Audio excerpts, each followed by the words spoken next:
ಈ ಥ್ರಿಲ್ಲರ್ ಗಳನ್ನ ಬರೆಯುವಾಗ ಅದಕ್ಕೆ ಇಂಥದ್ದೇ ಅಪ್ರೋಚ್ ಇಟ್ಕೋಬೇಕು, ಇಂತಿಷ್ಟು ಎಲಿಮೆಂಟ್ ಗಳನ್ನ ಸೇರಿಸಿ ಡೀಟೇಲಿಂಗ್ ಕೊಡಬೇಕು, ಇಲ್ಲಾಂದ್ರೆ ಮಿಸ್ಫೈರ್ ಆಗ್ಬೋದು ಅನ್ನೋ ಮೈಂಡ್ ಸೆಟ್ ಈಗಲೂ ಎಷ್ಟೋ ಫಿಲ್ಮ್ ಮೇಕರ್ ಗಳಲ್ಲಿ ಇದೆ. And that's fair also, because ಸಿಕ್ಕಾಪಟ್ಟೆ ದೊಡ್ಡದಾಗಿ ಬೆಳೆದಿರುವಂತ ಜಾನ್ರಾ ಇದು ಅಂದ ಮೇಲೆ ಆ ವರ್ಗದ ಪ್ರೇಕ್ಷಕರಿಗೂ ಅಷ್ಟೇ ನಿರೀಕ್ಷೆ ಇರುತ್ತೆ. ಹಾಗಂತ ಎಲ್ಲದನ್ನೂ ಒಂದೇ ರೀತಿಯಲ್ಲಿ ಟ್ರೀಟ್ ಮಾಡೋದಕ್ಕೂ ಆಗಲ್ಲ.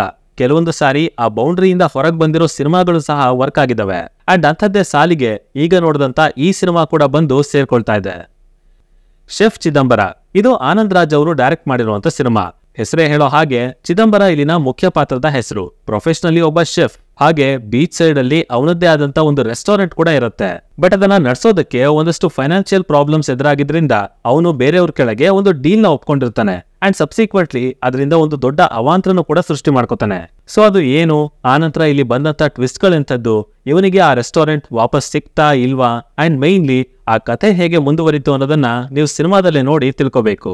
ಇನ್ನು ಆಕ್ಚುಲ್ ಆಗಿ ಫಿಲ್ಮ್ ಹೇಗಿದೆ, ನನಗೇನ್ ಇಷ್ಟ ಆಯ್ತು, ಏನೆಲ್ಲ ಕಷ್ಟ ಆಯ್ತು, ಇದೆಲ್ಲದ್ರ ಬಗ್ಗೆನೂ ಡೀಟೇಲ್ಡ್ ಆಗಿ ಮಾತಾಡ್ತೀನಿ. ಆದ್ರೆ ಅದಕ್ಕಿಂತ ಮುಂಚೆ ಚಾನಲ್ಗೆ ಹೊಸಬ್ರಾಗಿದ್ರೆ ಸಬ್ಸ್ಕ್ರೈಬ್ ಮಾಡ್ಕೊಳ್ಳಿ. ಅಂಡ್ ವಿಡಿಯೋ ಇಷ್ಟ ಆಯ್ತು ಅಂದ್ರೆ ಖಂಡಿತವಾಗ್ಲೂ ಒಂದು ಲೈಕ್ ಕೊಟ್ಟೆ ಕಂಟಿನ್ಯೂ ಮಾಡಿ. 1000 ಲೈಕ್ಸ್ ಎಕ್ಸ್ಪೆಕ್ಟ್ ಮಾಡ್ತಾ ಇದ್ದೀನಿ, ನೋಡೋಣ ಏನ್ ಮಾಡ್ತೀರಾ ಅಂತ.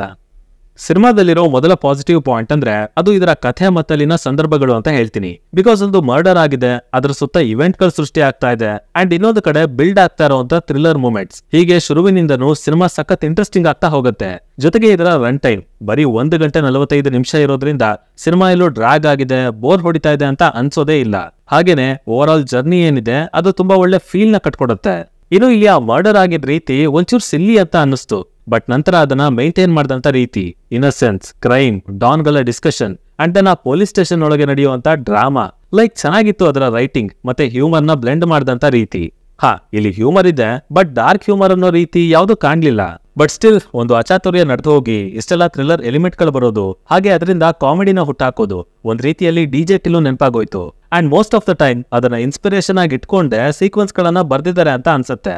ಲೈಕ್ ಆ ಪೊಲೀಸ್ ಸ್ಟೇಷನ್ ಅಲ್ಲಿ ಇನ್ಸ್ಪೆಕ್ಟರ್ ಮತ್ತೆ ಚಿದಂಬರ 2ನೇ ಸಲ ಭೇಟಿ ಆಗೋದು, ಹಾಗೆ ಪ್ರೀ ಕ್ಲೈಮ್ಯಾಕ್ಸ್ ಟ್ವಿಸ್ಟ್ ಗಳು ಚೆನ್ನಾಗಿ ಮೂಡ್ ಬಂದಿದೆ. ಇನ್ನು ಇಲ್ಲಿ ಕೊಲೆ ಆದ ಮೇಲಿಂದ ಚಿದಂಬರ ಮತ್ತೆ ಪೊಲೀಸ್ ಆಫೀಸರ್ ಇಂದ್ರಜಿತ್ ಒಂದ್ ರೀತಿಯಲ್ಲಿ ಕಾನ್ಫ್ಲಿಕ್ಟ್ ಅನ್ನ ಬೆಳೆಸ್ಕೊತಾ ಹೋಗ್ತಾರೆ. ಅಂಡ್ ಅದು ಮಾತ್ರ ಸಿಕ್ಕಾಪಟ್ಟೆ ಎಂಟರ್ಟೈನಿಂಗ್ ಆಗಿತ್ತು. ಇನ್ಫ್ಯಾಕ್ಟ್ ಅದನ್ನ ಚೆನ್ನಾಗಿ ಬರ್ಕೊಂಡಿದ್ದಾರೆ ಅಂತ ಹೇಳ್ತೀನಿ.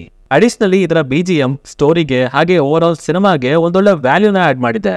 ಅಫ್ಕೋರ್ಸ್ ಅದರಲ್ಲಿ ವಿಕ್ರಮ್ನ ರೆಫರೆನ್ಸ್ ಅಂತೂ ಇತ್ತು, ಸಾಕಷ್ಟು ಕಡೆ ಆ ಸೋರ್ಸ್ ಮಟೀರಿಯಲ್ ಏನು ಅನ್ನೋದು ಗೊತ್ತಾಗ್ತಿತ್ತು. ಬಟ್ ಸ್ಟಿಲ್ ಋತ್ವಿಕ್ ಮುರಳೀಧರ್ ಅವರು ಒಂದೊಳ್ಳೆ ಕೆಲಸನೇ ಮಾಡಿದ್ದಾರೆ. ಇದರ ಹೊರತಾಗಿ ಪರ್ಫಾರ್ಮೆನ್ಸಸ್ ಡೀಸೆಂಟ್ ಆಗಿತ್ತು. ಅಂಡ್ ಆಲ್ಸೋ ಟೆಕ್ನಿಕಲ್ ಆಗಿ ಸಿನಿಮಾಟೋಗ್ರಫಿ ಮತ್ತೆ ಕಲರ್ ಗ್ರೇಡಿಂಗ್ ಇಂದ ಒಂದು ಡಿಫರೆಂಟ್ ಎಫೆಕ್ಟ್ ಅನ್ನ ಕೊಡೋದಕ್ಕೆ ನೋಡಿದ್ದಾರೆ. ಇನ್ನು ಇಲ್ಲಿ ಏನ್ ನೆಗೆಟಿವ್ ಆಗಿದೆ ಅನ್ನೋದಕ್ಕಿಂತ ಆ ಟೋಟಲ್ ಸ್ಟ್ರಕ್ಚರ್ ಬಗ್ಗೆ ಹೇಳಿದ್ರೆ ಬೆಟರ್ ಅನ್ಕೋತೀನಿ. ಬಿಕಾಸ್ ಡ್ಯೂರೇಷನ್ ಕಡಿಮೆ ಇದೆ, ಇರೋದನ್ನ ಕ್ರಿಸ್ಪ್ ಆಗಿ ಎಡಿಟ್ ಮಾಡಿ ಪ್ರೆಸೆಂಟ್ ಮಾಡಿದ್ದಾರೆ ಅಂತ ಅನ್ಕೊಂಡ್ರು ಎಲ್ಲ ಸೂಪರ್ಫಿಷಿಯಲ್, ಯಾವ್ದಕ್ಕೂ ಹೆವಿ ಡೀಟೇಲಿಂಗ್ ಅಂತ ಇಲ್ಲ.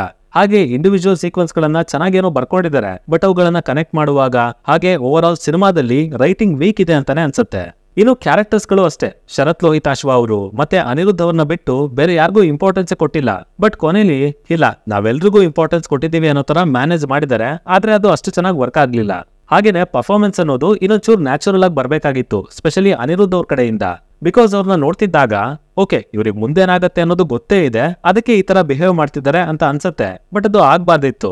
ಪರಿಸ್ಥಿತಿಗಳು ಪಾತ್ರಗಳನ್ನ ಕಂಟ್ರೋಲ್ ಮಾಡೋ ತರ ಇನ್ನೂ ಫೈನ್ ಆಗಿ ನಡ್ಕೋಬಹುದಾಗಿತ್ತು. ಇನ್ನು ಇವುಗಳ ಹೊರತಾಗಿ ಆಗ್ಲೇ ಹೇಳ್ತಾ ಹಾಗೆ ಡಾರ್ಕ್ ಹ್ಯೂಮರ್ ಅಂತ ಏನೂ ಇರ್ಲಿಲ್ಲ, ಇದ್ದಿದ್ದೆಲ್ಲ ನಾರ್ಮಲ್ ಹ್ಯೂಮರ್ ಅಷ್ಟೇ. ಅಂಡ್ ಆಲ್ಸೋ ವಿಕ್ರಮ್ ಮತ್ತೆ DJ ಟಿಲ್ಲು ರೆಫರೆನ್ಸ್ ಗಳನ್ನ ಪಾಸಿಟಿವ್ ಆಗಿ ನೋಡ್ತಿರೋ ನೆಗೆಟಿವ್ ಆಗಿ ನೋಡ್ತಿರೋ ಅದು ಅವರವರ ಭಾವಕ್ಕೆ ಬಿಟ್ಟಿದ್ದು ಅಂತ ಹೇಳ್ತೀನಿ. ಟೋಟಲ್ ಆಗಿ ಇದೊಂದು decent to good watch cinema.